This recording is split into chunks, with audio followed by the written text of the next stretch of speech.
Hi students, तो अब लेकर के आ गए हम ठोस कुचालक गोले के लिए के कारण विद्युत विभव अंदर में, सतह पर और बाहर। पिछले लेक्चर में मैंने पूरा तोड़ दिया था कि कैसे विद्युत विभव निकलता है सतह के अंदर, सतह पर और सतह के बाहर। आप पिछले लेक्चर को देखिए, पूरा पानी पानी हो जाएगा। ठीक है, हाँ।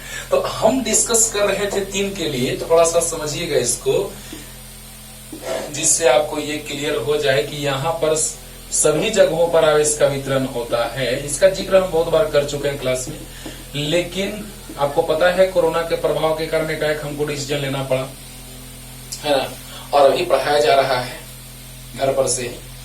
तो इसमें हमने बतलाया था कारण, जो थोड़ा सा फिर से सुन लीजिए, क्योंकि जब इसका जिक्र आता है तो थोड़ा बताना जरूरी बनता है, क्योंकि बच्चे बहुत ज्यादा ही पढ़ते रहते हैं, इसीलिए सब याद रहता है। तो यहाँ पे चालक है ठोस चालक, या ठोस चालक है, ये ठोस चालक गोला, ये खोखला चालक गोला और ये खोखला कुचालक गोला। तो जब यहाँ पे हम बात करेंगे खोखला चालक और खोखला कुचालक, तो दोनों के सतह पर होगा। ये तो पता है कि खोखला है तो सतह पर है, लेकिन ठोस है तो क्यों सतह पे है? बात में दम है। तो सोचिए, आपको हम बतलाए थे कि कोई भी सिस्टम चाहता है कि हम स्टेबल हो जाएं, है ना। स्टेबल नहीं चाहता है मेरे पास बंगला हो, गाड़ी हो, ये हो, लोग चाहता है हम स्टेबल हो जाएं। उसी तरह से हर एक चीज की नेचर, यहाँ पे helium, neon, argon, krypton, xenon, radon, ये सारे भी चाहते हैं कि मेरा स्टक पूरा, सबका पूरा है स्टक, ये सारे अस्थायी हैं, है ना, अक्रिय गैस हैं। यानी कि अगर अष्टक पूरा हो जाए या द्विक पूरा हो जाए, हीलियम का द्विक, ये सब का अष्टक पूरा होता है तो चाहता है कि हम स्टेबल रहें, और स्टेबल है ना। जैसे कि NaCl, सोडियम क्लोराइड, तो Na प्लस Cl माइनस, क्यों? क्योंकि Na के पास था, है ना, और क्लोरीन के पास, अगर ये इलेक्ट्रॉन इसमें चला जाए तो ये हो जाएगा 2,8 और ये हो जाएगा 2,8,8। सब एग्जाम्पल लिए क्लास में, मैं बार बार बोल रहा हूँ, लेकिन स्टार्टिंग से वीडियो अपलोड किया जाएगा। तो ये सब जब विद्युत क्षेत्रता हम निकालते हैं ठोस गोले के कारण, ठोस चालक गोले के कारण, ठोस कुचालक गोले के कारण, तो उस समय में इसका पूरा का पूरा एकदम पोस्टमार्टम कर देते हैं। ठीक है ना। तो यहां पर हम लोग बात कर रहे हैं कि ये अस्थाई हो गया, तो ये भी चाहता है कि हम अस्थाई हो जाएं। अस्थाई कब होगा? क्योंकि ये चालक है, आवेशों के गति करने की इसमें क्षमता होती है, लेकिन कुचालक में गति करने की क्षमता नहीं होती है। ये चाहता है कि हम अस्थाई हो जाएं। अस्थाई कब होगा? जब एक दूसरे को विकर्षित करके और सबसे ज्यादा दूरी बना लेगा। ये अस्थाई कब होगा? जब एक दूसरे को विकर्षित करके सबसे ज्यादा दूरी बना ले। और सबसे ज्यादा दूरी इनके बीच कब होगी? जब सारे आवेश कहाँ वितरित तो हो जाएंगे रे बाबा? तो सतह। और आपको हम एक और एग्जांपल लिए थे कैविटी लेकर के, है ना, खाली जगह, रिक्ति चालक में। ये चालक है, अंदर में रिक्ति में हम आवेश ले लिए प्लस क्यू, तो उसके आंतरिक सतह पर माइनस क्यू प्रेरित हुआ था, तो बाहरी सतह पर प्लस क्यू। प्रेरण के कारण भी सतह पर कुल आवेश वितरित रहता है, ये भी कारण बताए थे। याद कीजिए। अंदर में विद्युत क्षेत्रता 0, तो गॉसियन तल खींचे थे। एनसीईआरटी का क्वेश्चन लेकर के इस चीज को क्लियर किए थे फिर से। तो याद कीजिए बच्चों कि यहाँ पर प्लस क्यू है, तो प्रेरण के कारण यहाँ माइनस क्यू, तो बाहर में प्लस क्यू आता था। तो याद कीजिए, अंदर में विद्युत क्षेत्रता 0 क्योंकि कुल आवेश 0। E डॉट डी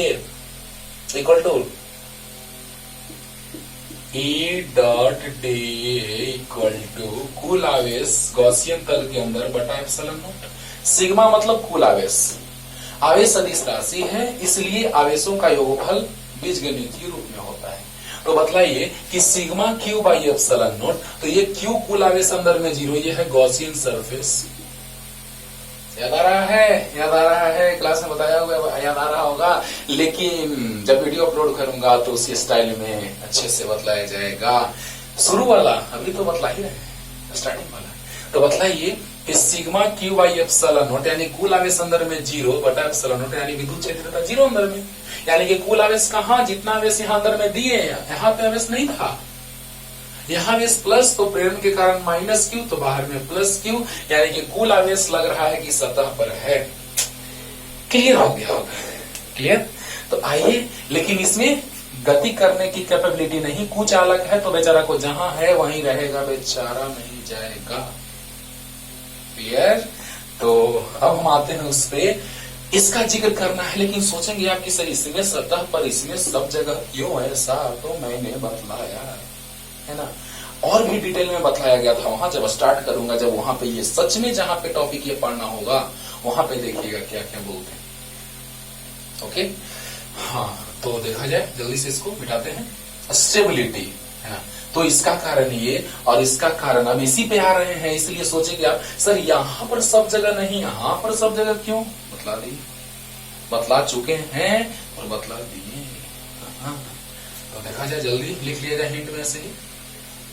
आइए अब हम आते हैं, 3 तरह के गोलों के लिए एक जैसी स्थितियां उत्पन्न हो रही थी, और अब एक गोलाकार टाइप बचा, कौन, तो ठोस कुचालक। तो एक समान रूप से आवेशित ठोस कुचालक गोले। प्लीज इस वीडियो को देखने से पहले आप पिछला लेक्चर जरूर देखिएगा, क्योंकि सतह के बाहर और सतह पर वैसा ही नजर आएगा। यहाँ भी सतह के बाहर और सतह पर वैसा ही नजर आएगा, सिर्फ नजारा बदलेगा तो सतह के अंदर बदलेगा। वहां पे उन तीनों के लिए जो तीनों गोला लिए थे, ठोस चालक, खोखला चालक और खोखला कुचालक, उसमें क्या बतलाए थे बच्चों कि अंदर में विद्युत क्षेत्र तीव्रता 0 होता है, तो अंदर में विद्युत विभव नियत होगा सभी जगहों पे, कारण के साथ डिटेल में बतलाया गया है। लेकिन यहाँ पर देखिए, एक समान रूप से आवेशित ठोस कुचालक गोले के कारण उत्पन्न विद्युत विभव, electric potential develop due to solid non conducting और इंसुलेटिंग स्फीयर, है ना, which is uniformly charged, or we can say that electric potential developed due to uniformly charged solid non-conducting or insulating sphere. Okay, तो ये बातें हैं जिसमें हम जानते हैं, याद रखना है, विद्युत क्षेत्र तीव्रता मैंने बतलाया है कि कहाँ कितना होता है, याद रखना होगा, कल भी हिंट दिए हैं, ठीक है। लेकिन अच्छे से पहले उसको आप बनाइएगा, तो बाहर में वो सतह पे अपने आप क्लियर हो जाएगा। सतह पे भी डिटेल में बताए थे। ऐसे देखा जाए तो सतह पर डायरेक्ट छोटा इक्वल टू बड़ा आर लेने से हो जाता है, लेकिन डिटेल में मैंने पूरा डिस्क्राइब किया है, थोड़ा देखिए उसको अच्छे से, खूब पढ़िए। अब देखा जाए, एक समान रूप से आवेशित ठोस चालक गोले के कारण उत्पन्न विद्युत विभव, तो एक समान रूप से आवेशित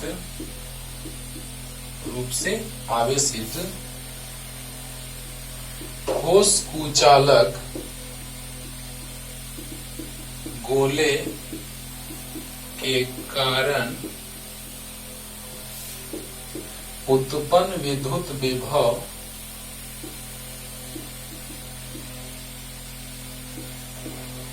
उत्पन्न विद्युत विभव सतह पर नियत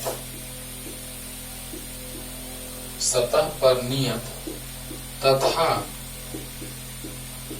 सतह के अंदर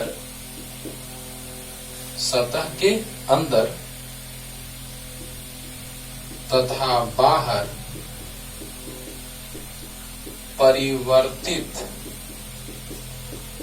होता है।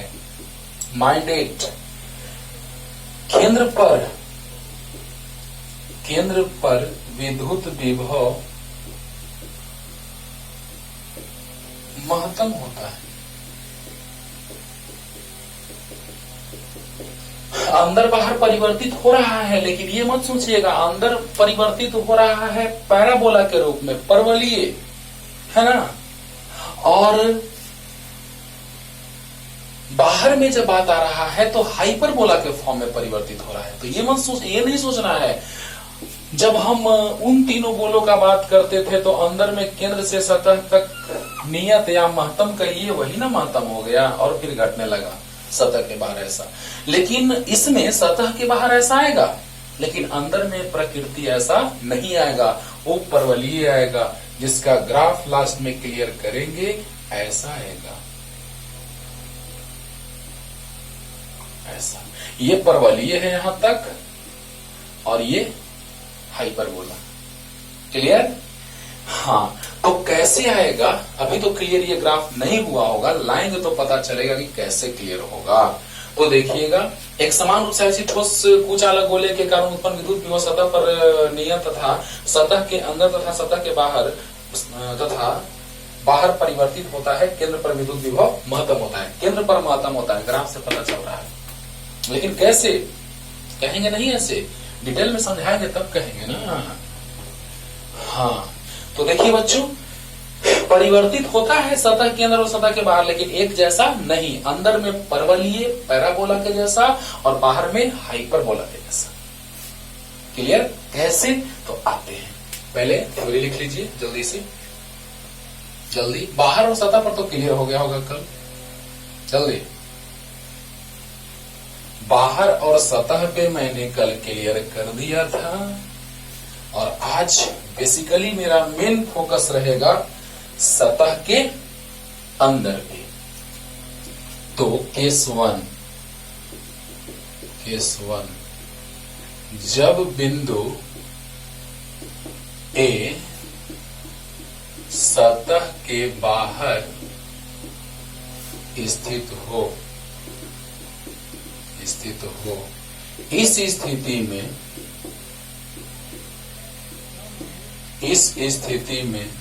विद्युत विभव दूरी के व्युत्क्रमानुपाती होता है। समझिएगा बच्चों, इस स्थिति में विद्युत विभव जो होता है उस सतह से दूरी के व्युत्क्रमानुपाती होता है। कैसे? जब बिंदु ए सतह के बाहर स्थित हो तो इस स्थिति में विद्युत विभव दूरी के व्युत्क्रमानुपाती होता है। कैसे? कल मैंने इसको जस्ट उसी स्टाइल में इसको भी प्रूफ करना है, बड़ा मजा आएगा। लगेगा सर आधा कॉन्सेप्ट तो आज का हम सर जान रहे हैं, आज जितना पढ़ाई होने वाला है उसका हाफ पार्ट तो सर हमको पता है, तो अच्छी बात है ना यार। तो समझो, चलो आसानी होगा समझने में। ये है ठोस कुचालक गोला जिस पर आवेशों का वितरण एक समान रूप से लिया गया है सभी जगहों पर। अंडरस्टूड? तो यहां से हम लोग केंद्र से r दूरी पर ले लेते हैं विभव, ए बिंदु पर भी ए मान लेते हैं या भी मान लेते हैं। चलिए भी ए बराबर भी लिख लेते हैं। और अनंत पर विभव तो याद होगा 0 होता है। तो जब अनंत से इस बिंदु पर लाएंगे तो कार्य करना पड़ेगा। बोलो बोलो, अनंत से अगर हम इस बिंदु पर लाएंगे तो हमको काम करना पड़ेगा। और आपको याद होगा कि क्या होता था, तो हम जानते हैं कि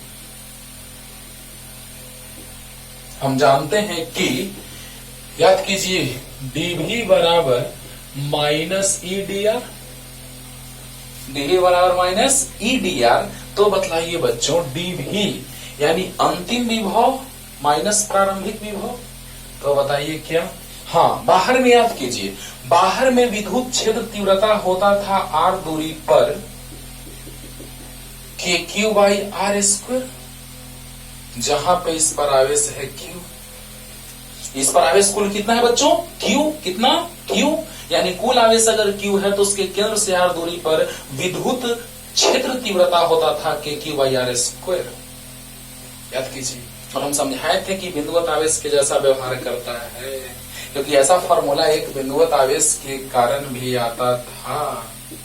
तो वो फॉर्मूला होता था kq बाई आर स्क्वायर। इसके कारण यहाँ पर के क्यू बाई आर स्क्वायर, इसके कारण भी के क्यू बाई आर स्क्वायर आता था। मैंने सब इलेक्ट्रिक फील्ड में बतलाया है। तो बतलाइए कि यहां से आर दूरी पर विद्युत क्षेत्र आया के क्यू बाई आर स्क्वायर, इसके जैसा। तो लग रहा है कि ये बिंदुवत आवेश के जैसा व्यवहार कर रहा है। क्लियर हो गया होगा? तो अब देखा जाए बच्चों, डी भी बराबर माइनस ई कितना, तो K Q by R square D R. Limit ले लेते हैं, तो डी भी माइनस के क्यू बाहर, कांस्टेंट बाहर आ गया, तो D R by R square. अब देखिए बच्चों, कहां से कहां ला रहे हैं। इसके कारण यहां पर विभव उत्पन्न हुआ। क्यों? क्योंकि जब हम यहां से लाते लाते काम करेंगे, जब हम यहां से आवेश को लाते लाते काम करेंगे, तो उसी के कारण यहां पर विभव का बात आ रहा है। यानी कि V A minus V B बराबर W B A by Q हमने बतलाया था। तो किए गए कार्य के कारण विभव उत्पन्न होता है। मैंने डिफिनेशन बतलाया था कि एकांक परीक्षण आवेश को अनंत से किसी विद्युत क्षेत्र में उसके विरुद्ध नियत वेग से लाने में जो कार्य किया जाता था, उसे ही हम विद्युत विभव कहते थे।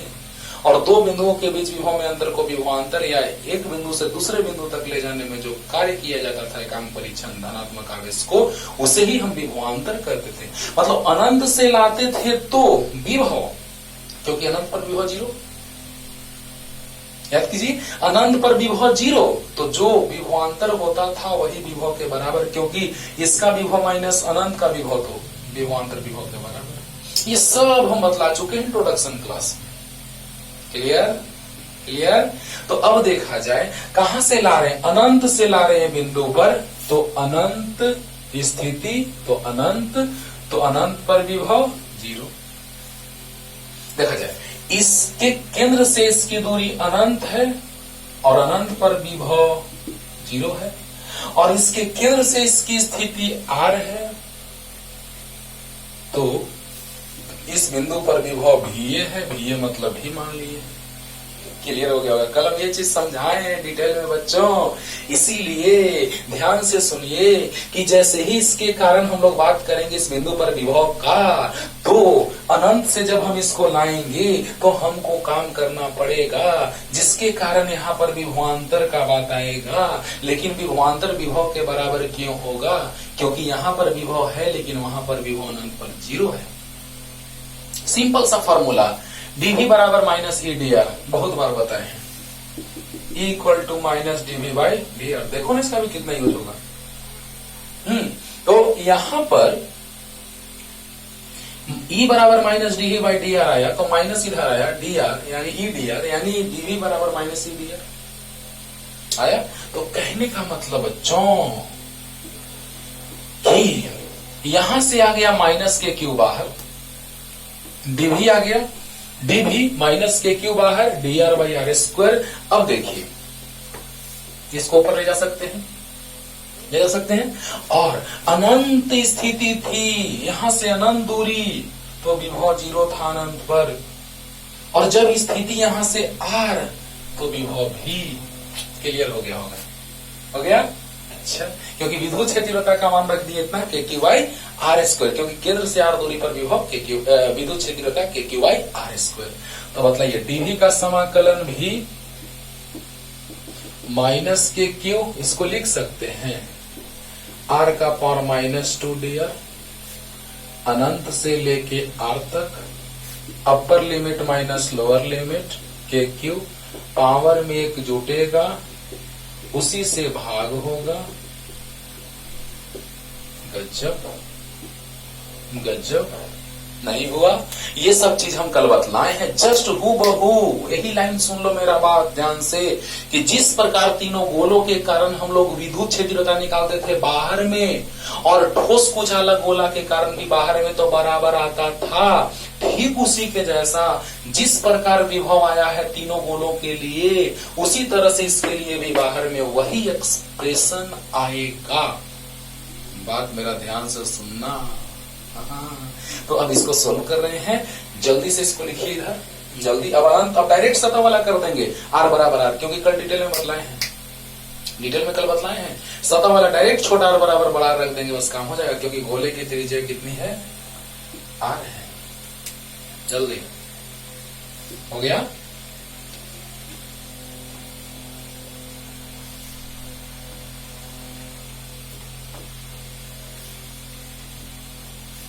अब देखा जाए बच्चों, भी बराबर आ गया, बाहर में ये बिंदु पर निकाल रहे बाबू, माइनस के क्यू बाई -1, नीचे -2 + 1 -1 और r का पावर भी -1 अनंत से लेकर r तक।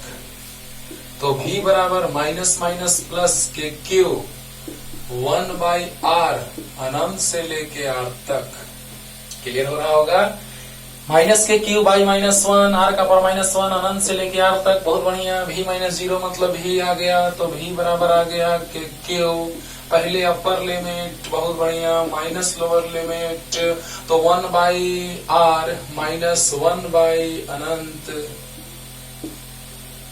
तो v बराबर 1 अनंत, तो 1 अनंत मतलब कि 1/0 यानी 0 ऊपर यानी 0, तो डायरेक्ट लिख दे बच्चों 1/r -0, तो v पलटू आ गया के क्यू बाई आर, के क्यू बाई आर। इसको हम और लिख सकते हैं v इक्वल टू के का वैल्यू 1/4πε0, वैल्यू नहीं है, सी के इक्वल टू होता है इतना, वैल्यू तो होता है 9 × 10⁹। तो इस तरह से आ गया v equal to K Q by are या के 1/4πε क्यू बाई आर। क्लियर हुआ कि नहीं हुआ। यही सेम टू सेम डेरिवेशन समझ लो कि वही वाला है, जो वहां था वही यहाँ है।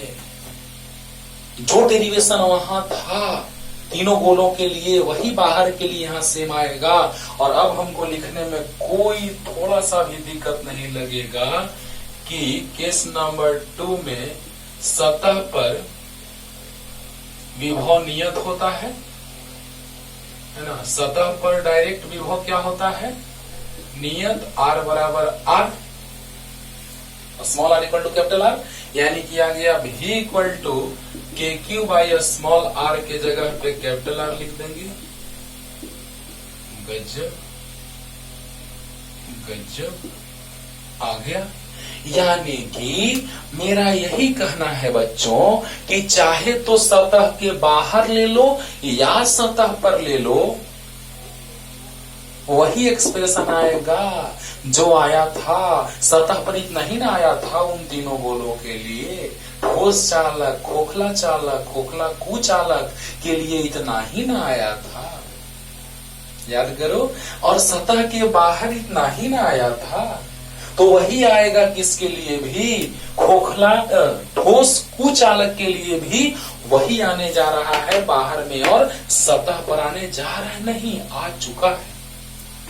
और सिंपल सा एकदम इंटीग्रेशन है बच्चों, पावर में जोड़ो, उसी से भाग दे दो और जल्दी से इसको उतारो। और अब हमारे सतह के अंदर है ना, जल्दी सतह के अंदर इंटरेस्टिंग है। हो गया। उधर से इधर आना है ऐसे, यहां से यहां, फिर यहां से यहां, फिर यहां से यहां। बार बार किस स्टाइल में लिखे हैं सर, तो ये अजीबो गरीब स्टाइल है, लिख लेना। अब हम लोग आते हैं सतह के अंदर।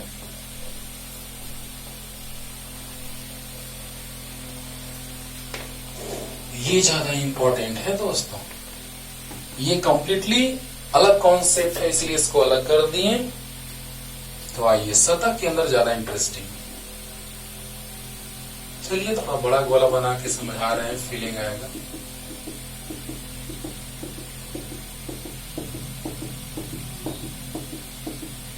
सब जगह एक समान रूप से आयोजित मैंने लिखवाया है। चलिए एक समान रूप से मान ली कि है ऐसे। क्लियर। अब देखा जाए, यहां पर याद होगा केंद्र से r दूरी पर विद्युत क्षेत्र तीव्रता हम लोग निकालते थे। केंद्र से r दूरी पर विद्युत क्षेत्र तीव्रता होता था इस बिंदु पर, ऐसे एरो देके लिख दे रहे हैं। वो होता था k q r छोटा आर बाई बड़ा आर क्यूब। अरे लाए हैं गॉस के प्रमेय का यूज करके लाए मेरे भाई। मैं बार बार बोल रहा हूँ, स्टार्टिंग से जब पढ़ाऊंगा, कोरोना के प्रभाव के कारण जहां से पढ़ाई जहां तक हुआ था वहां से मैं पढ़ा रहा हूं, लेकिन जब स्टार्टिंग से वीडियो अपलोड किया जाएगा तो ये सब कुछ डिराइव किया जाएगा, नो टेंशन। ठीक है, तो देखा जाए यहां से जब हम केंद्र का बात कर रहे हैं तो केंद्र से आर दूरी पर हम लोग विद्युत क्षेत्र तीव्रता निकाले थे K Q R by R cube. Minded. तो ये विद्युत क्षेत्र यहां पे आया था। अब हम लोग क्या देख रहे हैं कि केंद्र से सतह तक एक ही जैसा वितरण है आवेश का। कहां से कहां तक? केंद्र से सतह तक। याद कीजिए, चालक के अंदर विद्युत क्षेत्र रेखाएं प्रवेश पास नहीं करती है, नहीं गुजरती है, लेकिन कुचालक से गुजरती है। इसका भी रीजन हम बतला चुके हैं, एक बार वीडियो लेक्चर में ही बतलाए हैं। बार बार करे बाबू, जो जो चीज आएगा वो सब बतलाया जाएगा, सब बतलाया गया है क्लास में, लेकिन बीच बीच में आएगा तो सब बतलाया जाएगा। आपको हम ये रीजन बतलाए थे कि चालक के अंदर विद्युत क्षेत्र रेखाएं, गुण में लिखवाए हैं कि चालक के अंदर विद्युत क्षेत्र रेखाएं नहीं गुजरती हैं, प्रवेश करती हैं, लेकिन कुचालक में प्रवेश करती हैं। क्लियर? थोड़ा सा रिपीट कर दें, देखिए F equal to 1/4πε0 r Q1 Q2 by R square. दो आवेश हैं Q1 और Q2, उनके बीच अगर कोई हम धातुई पदार्थ रख दिए, चालक पदार्थ, तो उसका चालक का आपेक्षिक परावैद्युतता अनंत होता है। अनंत मतलब कि 1/0 यानी कि 0 यानी F0। यानी अगर दोनों आवेशों के बीच हम चालक पदार्थ रखेंगे, सब प्रूफ के साथ पढ़ो यार डिटेल में, दोनों आवेशों के बीच अगर हम कोई चालक पदार्थ रखेंगे तो बल 0 आएगा और एक बराबर क्यूई होता है। तो जब बल 0 तो क्षेत्र रेखाएं भी नहीं गुजरेंगी, क्योंकि विद्युत क्षेत्रता 0 चालक के अंदर। ऐसे भी हम लोग प्रूफ करते हैं। और अगर कोई कुचालक आ जाए तो उसका तो कुछ न कुछ आपेक्षिक परावैद्युतता होगा, 5, 10, 20, 50 कुछ भी। अगर आपेक्षिक परावैद्युतता 5 होगा तो बल 0 नहीं होगा, और अगर बल 0 नहीं होगा तो विद्युत क्षेत्रता भी 0 नहीं होगी। और जब विद्युत क्षेत्रता 0 नहीं होगी कुचालक रखने पे, यानी कि बल 0 नहीं है, यानी क्षेत्र रेखाएं गुजर रही हैं, तब ना बल लगा रही हैं।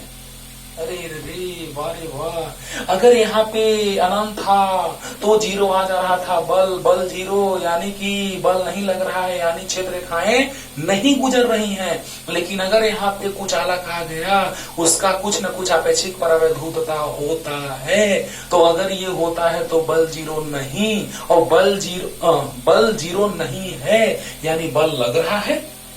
और जब बल लग रहा है यानी क्षेत्र रेखाएं पार कर रही हैं, यानी कुचालक से होकर के गुजरती हैं, चालक से होकर के नहीं गुजरती हैं। क्लियर? हाँ, तो इसको आप ही बताए हुए हैं। ऐसे हम वीडियो लेक्चर में भी एक जगह बताए हैं इसको, और क्लास में तो बताए जल्दी।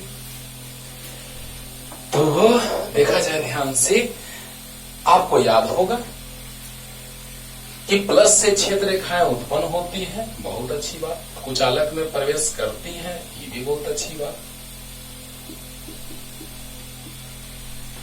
कुचालक में विद्युत क्षेत्र रेखाएं प्रवेश करती हैं। अब देखिए, कुछ टेंशन नहीं लेना है माइनस प्लस का, अपने आप हम लोग सोच लेंगे माइनस प्लस ना, यही तो बात है।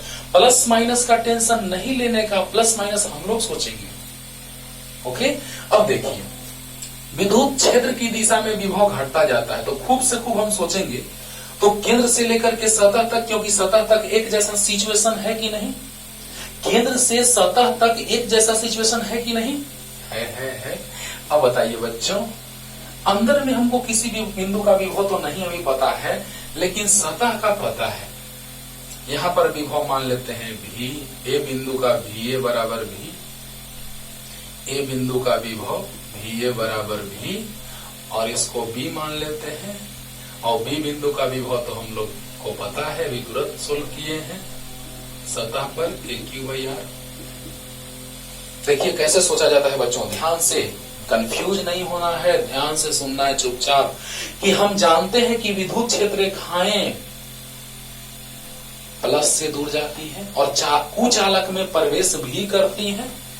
हम जानते हैं कि विद्युत क्षेत्र रेखाएं, माइंड इट, हम जानते हैं कि विद्युत क्षेत्र रेखाएं कुचालक में प्रवेश करती हैं और विद्युत क्षेत्र की दिशा में विभव घटता जाता है।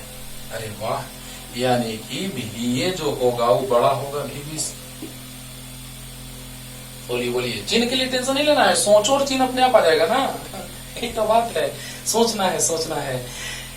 जब हम विद्युत क्षेत्र की दिशा में जाते हैं बच्चों, तो विद्युत क्षेत्र की दिशा में विभव का मान घटता जाता है। ये कंप्लीटली डिफरेंट थिंग है, इसीलिए इसको हम डिटेल में समझा रहे हैं आप लोगों को कि हम विद्युत क्षेत्र की दिशा में जाएंगे। ध्यान से, जब हम विद्युत क्षेत्र की दिशा में जाएंगे तो विद्युत विभव का मान घटेगा कि बढ़ेगा? घटता है। तो विद्युत क्षेत्र की दिशा में विभव घटता है, यानी ए पर विभव ज्यादा होगा बी पर के विभव से। तो यस सर। अच्छा, बीच में तो कहीं विभव नहीं पता है, इसीलिए हमको सतह का सहारा लेना पड़ा, क्योंकि आवेशों का वितरण केंद्र से सतह तक एक समान है। हमको अंदर में विभव नहीं पता है, विभवांतर निकालेंगे, दोनों विभव का मान पता नहीं है। हमको x माइनस वाई बराबर मान लिया जाए कि 2 है, तो x पता है, y पता है, y नहीं पता है तो x निकल जाएगा आराम से। हाँ, y निकल जाएगा आराम से। अगर दोनों में से दोनों नहीं पता है दिक्कत होगा, दोनों में से एक पता है निकल जाएगा। दोनों में से अगर एक पता है तो मान निकल जाएगा, लेकिन दोनों नहीं पता है तो दिक्कत होगा। तो हम ऐसा बिंदु लिए, क्योंकि केंद्र से सतह तक एक जैसा आवेशों का वितरण है कि नहीं है, तो है। अब देखो बच्चों, केंद्र से सतह तक जाएंगे तो बीच में कहीं बिंदु ले लिए जो स्मॉल आर दूरी पर है, विद्युत क्षेत्रता इतना है, छोटा आर दूरी पर विद्युत क्षेत्रता इतना है, तो वहां तो जरूर सोचेंगे। और एक बिंदु और कहीं लेते, लेकिन कुछ पल्ले नहीं पड़ रहा है, कुछ फायदा नहीं हो रहा है। इसीलिए हम लोग क्या किए कि एक सतह पर बिंदु ले लिए, क्योंकि सतह पर विभव हमको पता है। ऐसे सोचते हैं, ऐसे सोचते हैं। क्लियर हुआ? तो अब बतलाइए बच्चों, ये हम जानते हैं, फिर से वही बात, dv इक्वल टू, हम जानते हैं कि we know that, इतना तो इंग्लिश आ रहा होगा हिंदी मीडियम के बच्चों को आराम से एकदम प्यार से। तो dv equal to minus EDR, dv equal to minus, याद कीजिए, आर दूरी पर विद्युत क्षेत्रता कितना है, क्योंकि किसका फलन, dr का, आर परिवर्तित हो रहा है, यानी आर दूरी पर विद्युत क्षेत्रता कितना है? बोलिए, आर दूरी पर विद्युत क्षेत्रता KQR by RQ dr। Clear? तो dv बराबर minus KQR by RQ dr। अब बतलाइए, समाकलन नीचे, dv minus KQ by RQ बाहर, क्योंकि कांस्टेंट बाहर, और R dr। अब बतलाइए बच्चों, हमको कैसे सोचना है? सो देखिए, हम लोग जान रहे हैं कि कार्य कब करना पड़ता था, कार्य कब करना पड़ता था। माइंड इट, ध्यान से सुनना है बच्चों। क्षेत्र की दिशा में विभव घटता है, मैंने लिख लिया। विद्युत क्षेत्र रेखाएं कुचालक से पार करती है, मैंने ये भी जाना। अब हम लोग ये जानने का कोशिश कर रहे हैं कि जैसे ही हम लोग इस बिंदु से इस बिंदु तक लाएंगे तो काम करना पड़ेगा। यहां से यहां ले जाएंगे तो काम नहीं है, अपने आप प्लस, यानी क्षेत्र की दिशा में प्लस रखेंगे। परीक्षण आवेश प्लस में लोग लेके चलते हैं सेंस को पकड़ने के लिए, सेंस ऑलवेज बी पॉजिटिव। तो प्लस यहां रखेंगे तो प्लस को प्लस धक्का देकर दूर भगा देगा, यानी हमको प्लस को कम विभव से ज्यादा विभव की ओर लाने में काम करना पड़ता था। भूल गए हैं? ये प्लस क्यू है, यहाँ बिंदु A था, यहाँ बिंदु B था, अनंत, चाहे B मान लेते हैं, चलिए। तो यहां से यहां लाने में हमको काम करना पड़ता था, यहां से यहां लाने में काम करना पड़ता था, क्योंकि प्लस वाला प्लस को धक्का देते रहता था। जैसे ही यहां पहुंचता था तो ये धक्का देके दूर भगाना चाहता था, हम उसको इधर लाते थे। बतलाएं तो याद कीजिए बच्चों कि यहां से यहां लाएंगे अगर हम परीक्षण आवेश को, तो हमको काम करना पड़ेगा। यानी लाना पड़ेगा कहां से कहां तक, कम विभव से ज्यादा की ज्यादा से कम। तो वाह सर, प्लस है तो आपको समझ में नहीं आ रहा है कि प्लस वाला को कहां से कहां लाया जाता है। हमको समझ में आ रहा है बाबू, तुम बता, है ना। कम विभव से ज्यादा विभव की ओर, यानी कहां से कहां तक, यहां से यहां तक का दूरी r है, कोई भी दूरी केंद्र से, तो केंद्र से r दूरी पर, यानी r से लाना है हम लोग को यहां तक, यानी केंद्र से छोटा r तक। क्लियर। तो अब r पर विभव कितना, याद कीजिए, बड़ा r पर विभव कितना, तो VB, और छोटे r दूरी पर विभव निकालना है जो कि VA है, उसको हम लोग V माने। आराम का मामला है। कैसे कैसे, जरा सा सोचो कि यहां से यहां का दूरी बड़ा r है, तो हम वहां से ला रहे हैं यहां तक, यहां से ला रहे हैं यहां तक, यहां तक, B से ला रहे हैं A तक, ए तक। यानी सोचो बच्चों, यहीं पे सोचना है ज्यादा कि जैसे ही हम इस आवेश को, परीक्षण आवेश जो धनात्मक लेंगे, उसको हमको यहां से यहां लाना है तो काम करना पड़ेगा, क्योंकि ए बिंदु का विभव B से ज्यादा है। तो ए बिंदु का विभव B से अगर ज्यादा है तो यहां से जब हम इसको यहां लाएंगे परीक्षण आवेश को, तो काम करना पड़ेगा, यानी कि VA माइनस VB लेना होगा, क्योंकि VA ज्यादा VB से, वारे वाह, क्योंकि क्षेत्र की दिशा में विभव का मान घटता है। ये क्यों? क्योंकि विद्युत क्षेत्र, बहुत बार रिपीट किए हैं, की दिशा में विद्युत विभव घटता जाता है। विद्युत क्षेत्र की दिशा में विद्युत विभव घटता जाता है। जरा सा सोचिए, तो हम B से A तक ला रहे हैं, तो VB से VA, तो B बिंदु का स्थिति केंद्र से तो R, और A का स्थिति तो छोटा r। क्लियर हुआ रे बाबा? तो यस सर। B से A पर ला रहे हैं तो VB से VA, B की स्थिति यहां से बड़ा r और A की स्थिति छोटा r। क्लियर? तो बताइए, BB देखिए ना, यहाँ A तो ये वाला दूरी R, A तो ये वाला दूरी R, B तो VB, तो VB, B की स्थिति बड़ा R। तो बताइए, DV का इंटीग्रेशन भी VB से VA तक minus KQ by R Q. बोलिए, इंटीग्रेशन याद होगा बच्चों, R का इंटीग्रेशन, पावर 1 छुपा हुआ है, तो यस सर। तो पावर में एक जोड़ते थे, उसी से भाग देते हैं। स्लो लगे बाबू, क्योंकि हम फास्ट पढ़ा नहीं रहे हैं, स्लो लगे तो थोड़ा स्पीड बढ़ा लीजिएगा, सब ऑप्शन है आपके पास, है ना।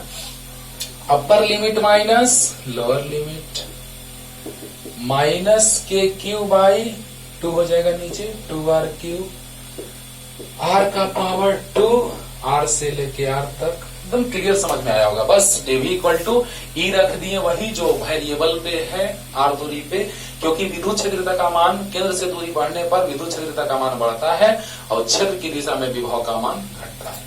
यानी क्षेत्र की दिशा में विभव का मान घटता है, यानी ये पर ज्यादा V पर कम रहा होगा। अच्छा, VA ज्यादा VB से, तो देखिए इंटीग्रेशन किए तो लिमिट, अरे DV का इंटीग्रेशन भी क्लियर।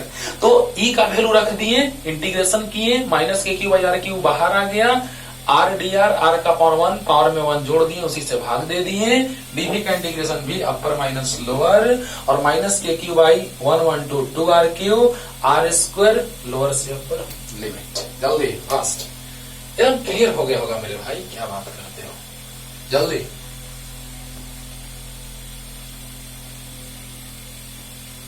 अब देखा जाए,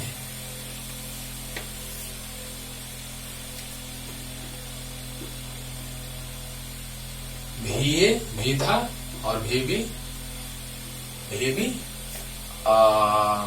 हाँ VB हम लोग लिखे थे बच्चों, देखिएगा फिगर में, जस्ट अभी मिटा पीछे। VA भी था, VA इक्वल टू भी था, और VB इक्वल टू था KQ बाई R। VB था सतह पर, और सतह पर विभव होता है KQ बाई R। VA भी है और सतह पर विभव KQ बाई R, क्योंकि B बिंदु सतह पर था, और माइनस KQ बाई 2RQ। बोलिए अपर लिमिट का स्क्वायर माइनस लोअर लिमिट का स्क्वायर, अपर लिमिट स्क्वायर है माइनस लोअर लिमिट स्क्वायर है, तो भी इक्वल टू आ गया KQ by R minus KQR square by 2RQ minus minus plus KQR square by 2RQ। R square से R square कटेगा तो R बचेगा, क्यों नहीं काटे हैं मतलब समझ रहे होंगे।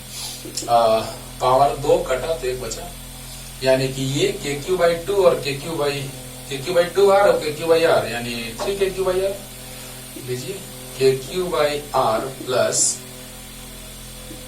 KQ by 2R minus KQR square by 2RQ। तो आ गया कितना 2R एलसीएम, तो 2 plus 1 3 KQ minus KQR square by 2RQ। ये आ गया विभव अंदर में। अरे वाह, बहुत ही लंबा एक्सप्रेशन आ गया रे बाबा। 3 KQ by 2R minus KQR square by 2RQ। अब बताइए R बढ़ेगा तो ये घटेगा, यानी केंद्र पर विभव सबसे ज्यादा होगा। ये कहाँ आया? अंदर में। इसको हम लिख सकते हैं अंदर, इनसाइड, है ना। ये जो भी आया वो अंदर में आया। अगर R 0 कर देंगे तो केंद्र पे आ जाएगा। एक रिलेशन आएगा, देखिए जल्दी से, इतना लिखिए जल्दी बच्चों। ये तो लिख लिए होंगे जी।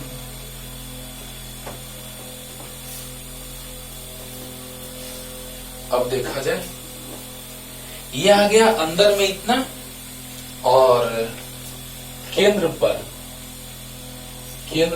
R 0 हो जाएगा। अरे केंद्र पर R धीरे धीरे बढ़ता है तब ना आते हैं सतह की ओर, और अगर R 0 हो जाए तो केंद्र पर।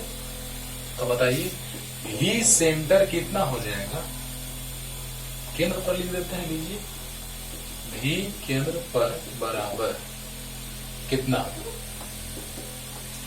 3 KQ by 2R minus 0 KQ into 0 का स्क्वायर 0 बाई 2RQ, यानी ये 0 आ गया। तो आ गया भी केंद्र पर, सेंटर C लिख देते हैं, 3 by 2 KQ by R minus 0, यानी VC इक्वल टू आ गया 3 बाई 2। इसको पहचानिए तो कौन है? ये KQ बाई R सतह वाला है विभव, भी सरफेस सतह वाला, ये सेंटर, यानी केंद्र पर विभव सबसे ज्यादा। अरे वाह, क्लियर हो रहा है ना। यानी भी सेंटर इक्वल टू आ गया 3 बाई 2 इंटू भी सरफेस, यानी सतह पर जो विभव होता है उसका 3/2 गुना होता है केंद्र पर विभव। यानी कि देखिए तो R बढ़ेगा तो विभव घटेगा, यानी केंद्र पर महत्तम और केंद्र से सतह तक घटता जाता है। और ये दिखाई दे रहा है किसका समीकरण है? ये परवलय का समीकरण है। आते हैं इस पर भी, पहले जल्दी से इतना उतारिए। फर्स्ट सेंटर, ये रिलेशन डायरेक्ट आता है बच्चों, है ना, कि केंद्र पर विभव और सतह पर विभव एक समान रूप से आवेशित ठोस कुचालक गोले के लिए केंद्र पर विभव और सतह पर विभव का अनुपात क्या होगा? तो भी सेंटर बटा भी सरफेस इक्वल टू 3/2, यानी 3:2।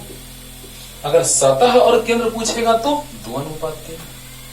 ऐसा क्वेश्चन आता है, तो जल्दी कीजिए। फर्स्ट, अब थोड़ा हिंट दे रहे हैं आपको। ये ग्राफ तो हम आपको बता चुके थे बाहर में, सतह पर और बाहर में हम क्लियर कर दिए थे। सतह पर ऐसा होगा, R था, छोटा R बराबर बड़ा R था, तो सतह पर हो गया था इसमें भी, और पीछे तीनों बताया उसमें भी। और सतह के बाहर ऐसा आया था, कल वाला लेक्चर देखिए क्लियर हो जाएगा, बताए हैं डिटेल में। तो ये जो आया है भी समानुपाती 1/R या भी विक्रमानुपाती R, क्यों? क्योंकि भी बराबर था KQ बाई R। याद कीजिए दोस्तों, लेकिन अंदर में क्या हाल होगा जरा ये देख लेते हैं हम लोग। देखिएगा, ध्यान दीजिएगा। अंदर में बहुत ही अच्छा एक्सप्रेशन आने जा रहा है। ग्राफ का बात करने जा रहे हैं हम लोग, और ये दोनों हम लोग हेल्प लिए कल जो लेक्चर पढ़ाए हैं उससे। कल वाले में हम बताए थे कि जब बाहर में व्युत्क्रमानुपाती कर्मानुपाती होता है दूरी का, तो ऐसा लाए थे, ग्राफ खींच करके लाए थे, y बराबर 1/x करके लाए हैं। और सतह पर महत्तम होता था, उसमें केंद्र से सतह तक ग्राफ ऐसा आता था और बाहर में ऐसा, नीचे टच नहीं करता है, अनंत पर 0 होगा। क्या अनंत आपने देखा है?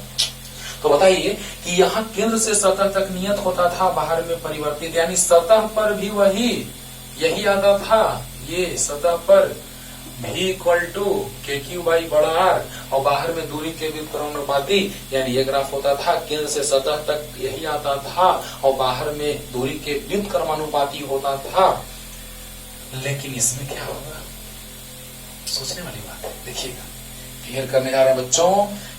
केंद्र सतह से लेकर के उसके बाहर तक क्लियर हो चुका है।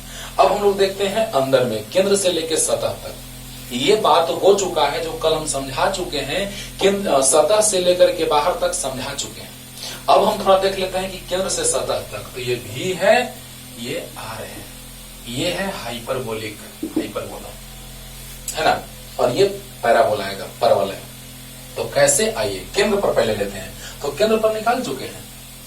अच्छा, सतह का उतना, अच्छा सतह पर है कितना, सतह पर है kq/r, ये वही लिख दिया, ठीक है। तो सतह पर kq/r, अच्छा केंद्र पर तो 3/2, यानी अगर ये हो जाएगा 1/2 1 3/2, यानी ये आ जाएगा 3/2 kq/r, यहां से 3/2 kq/r। ऐसे सोचिए, ये आया kq/r, ये ऐसे 1/2 1.5, यानी ये आ गया। अगर ये आया 0.5, ये आया 1, ये आया 1.5, नहीं समझ आ रहा है। ऐसे 1/2 kq/r, 2/2 kq/r, 3/2 kq/r। देखिए अब समझ में आएगा। 1/2 kq/r, 2/2 kq/r, 3/2 kq/r, यानी कि यहाँ पर हो जाएगा 1/2 kq/r, यहाँ 2/2, 2 से 2 कट गया, आ गया वही, और 3/2 kq/r ये आ गया, यहाँ से आ गया। तो केंद्र पर इतना आया। तो थोड़ा सा हम बीच में भी देख लेते हैं, r/2 पे देख लेते हैं कितना आएगा। एक बिंदु और मिल जाएगा, क्योंकि सतह पर तो मिल चुका है, बस मिला देंगे बिंदु को, यानी 0 तो इतना क्लियर हो गया होगा। 1/2 kq/r, 2/2 kq/r, 3/2 kq/r। तो यहां से क्या आया, ये कट गया, तो ये आया, यानी 3/2 यहां होगा। r/2 लिख के देखते हैं, छोटा r का मान इसी में रख दे, हाँ। ये भी जो आया है हम लोग का, वो आया भी अंदर में, भी अंदर, वहां पे चलिए रख देते हैं, भी अंदर यानी इनसाइड बराबर 3kq/2r माइनस kqr²/2r³। तो देखिएगा बच्चों, यहां पे जब हम r का मान रखेंगे r/2, यानी r/2 का होल स्क्वायर, यहां से देखिए r/2 का होल स्क्वायर, यानी कितना जाएगा, एक बार में सोल्व करते हैं। तो 3kq/2r माइनस kqr²/2 2 जा 4 2 जा 8r³। तो r एक बचा, यानी 8r LCM, तो आ जाएगा कितना, 12kq, अरे 2 चौका 8, 4 3 12, माइनस kq, बढ़िया। तो ये आ गया 10kq/11 kq/r, 11 kq/8r। अच्छा, ध्यान से फिर से देख लीजिए, r के जगह हमने रख दिया r/2। ग्राफ खींचना है तो 3 पॉइंट कम से कम रहना चाहिए, क्योंकि 2 पॉइंट से पता ही नहीं चलता है कि सरल रेखा है कि वक्र है। इसलिए 3 बिंदु कम से कम होने चाहिए। तो बतलाइए बच्चों, 3kq/2r माइनस kq/2r³ कैसे 2r³ यहां और r का स्क्वायर बाई 4, 2 का स्क्वायर 4, तो 4 दूना 8। तो अब आ गया r स्क्वायर से r³ r बच गया, यानी 8r LCM हो गया। ये तो आप सोच सकते हैं आराम से, 4 3 12 माइनस kq सही है तो 11, यानी कि 1 से ज्यादा है। 1.4 अप्रोक्स आएगा, 1.3 से 3 समथिंग, यानी 1.4 अप्रोक्स आएगा, यानी 1 देखिए ना, और 8 11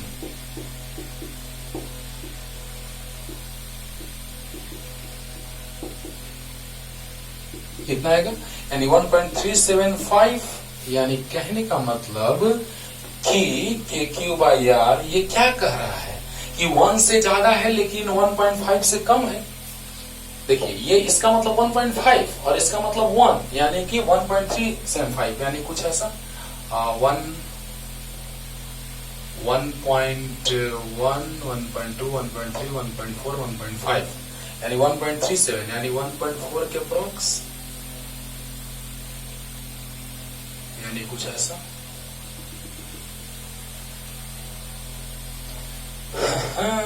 सच्चो, ये देखो ना 1 ये है 1.5, इसका मतलब है कि 1.5 kq/r, इसका मतलब है 1, यानी 1.5 और 1 के बीच में, यानी कि 1.37, यानी 1.4 के अप्रोक्स, उससे कम थोड़ा, यानी कि मिलाएंगे तो ये बनेगा पैराबोला। ये ग्राफ पैराबोला का, ये नेचर पैराबोला का, ये हम थोड़ा सा समझा रहे हैं आपको। ये बन गया पैराबोला, ये बन गया हाइपरबोला। ये परवलय, सुन लीजिए ध्यान से, ये है पैराबोला और ये बना ग्राफ हाइपरबोला, है ना, हाइपरबोला। ये हाइपरबोला बना और ये पैराबोला बना, क्लियर। तो ये परवलय का ग्राफ कैसे, ये हाइपरबोला तो पता है आपको, y=1/x के फॉर्म में रहता है ना। और पैराबोला का बात कर रहे हैं तो थोड़ा सा समझा रहे हैं, पहले जल्दी से उतार लीजिए पूरा। और ग्राफ का नेचर ऐसा होता है, केंद्र पर सबसे ज्यादा, धीरे धीरे आया, सतह पर आया और उसके बाद धीरे धीरे और घटता गया, यानी ये नेचर अलग है पैराबोला, ये नेचर है पैराबोला, यानी ये अलग नेचर, ये अलग नेचर, लेकिन दोनों डिक्रीजिंग, घटता हुआ। तो जल्दी से फास्ट नेचर बतला दे रहे हैं कि कैसे पैराबोला हुआ, हो गया।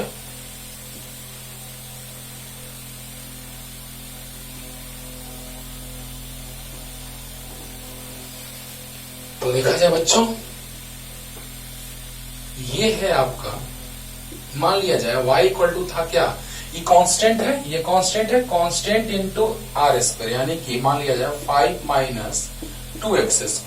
मान लिया जाए ये 5 है पूरा, ये 2 है पूरा और ये x², r है बदलने वाला। तो constant minus constant into x², याद कीजिए ये पैराबोला है।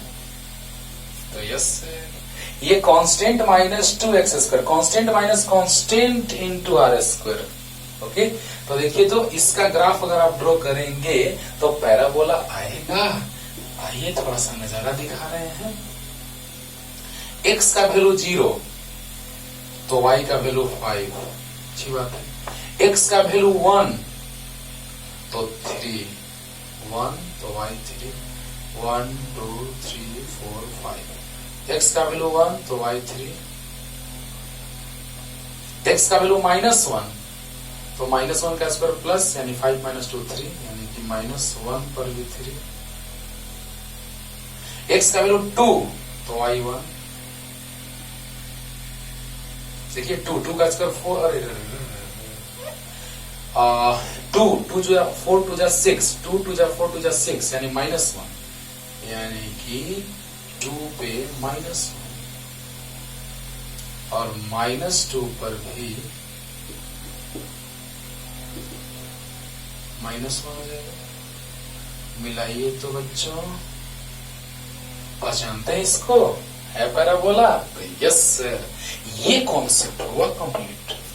ओके, कि यहां पर constant minus constant into r², यानी कि ग्राफ पैराबोला का। कैसे? तो वैल्यू रख के देख रहे हैं। जब हम 0 रखेंगे तो 5 आएगा, जब 1 रखेंगे तो 1 का स्क्वायर 1 इंटू 2, 2, 5 माइनस 2, 3, यानी 1, 2, 3, 4, 5। और जब -1 रखेंगे तो -1 का स्क्वायर +1, यानी 5 माइनस 2, 3। 2 रखे तो 2 का स्क्वायर 4, 4 2 जा 6, 6, 5 माइनस 6 -1, 2 पे -1, फिर -2 पर भी माइनस का स्क्वायर प्लस 2 2 जा 4 2 जा 6, 5 माइनस 6 -1, -2 पे -1 मिलाए तो पैराबोला। तो इस तरह से हम लोग बात किए। अब क्वेश्चंस इस पे लेकर के आ रहे हैं अगले लेक्चर में बच्चों। तब तक के लिए पढ़ते रहिए और आप देखिए पूरा क्लियर हो गया कि नहीं हो गया। तब तक के लिए टाटा बाय बाय।